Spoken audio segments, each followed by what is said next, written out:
इस प्रश्न में आप देखिएगा दिया हुआ है 10 सेंटीमीटर त्रिज्या। तो त्रिज्या को स्मॉल आर माना जाता है। स्मॉल आर बराबर 10 सेंटीमीटर। और उसके बाद दिया हुआ है वृत्त चाप केंद्र केंद्र पर समकोण बनाता है। इसका मतलब कोण थीटा का मान जो है समकोण अर्थात 90 डिग्री है। और फिर कह रहा है कि चाप की लंबाई होगी। चाप की लंबाई आपको ज्ञात करना है। तो इसके लिए आप सूत्र लिखेंगे। सूत्र होता है कोण थीटा बराबर चाप बटे त्रिज्या। चाप बटे त्रिज्या। तो यहाँ लिखते हैं चाप बटे त्रिज्या।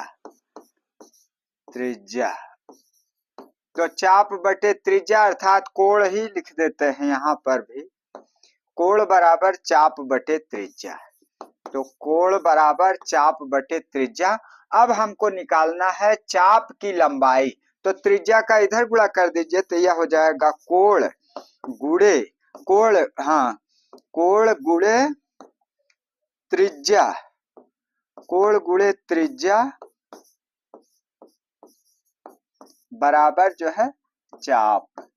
तो अब हम इसको पलट देते हैं तो यह क्या हो जाएगा चाप बराबर कोण गुणे त्रिज्या। कोण गुणे त्रिज्या। कोण गुणे त्रिज्या हो गया। तो अब हम यहाँ मान रखते हैं चाप बराबर कोण गुणे त्रिज्या।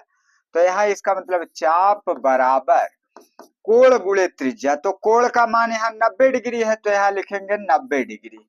और गुणे यहाँ पर त्रिज्या का मान 10 सेंटीमीटर है तो गुणे 10 लिख दीजिए। अब इसके बाद इसको हल करते हैं।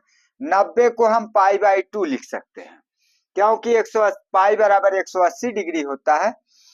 तो पाई बराबर होता है 180 डिग्री होता है। तो दोनों साइड 2 से भाग दीजिए। इसका मतलब π/2 बराबर जो है 90 डिग्री हो गया। तो अब इसके जगह पर हम π/2 लिख सकते हैं और जो है गुणे 10 है। तो 2 से 10 को काट दीजिए। 2 पचे 10 हो गया। इसका मतलब 5 को आगे लिख दीजिए पाई से पहले 5 पाई। तो यही जो है चाप की लंबाई हो गई सेंटीमीटर में। अब यहाँ पर देखिएगा तो 5 पाई इसके डी पार्ट में है इसलिए डी पार्ट वाला उत्तर सही उत्तर होगा।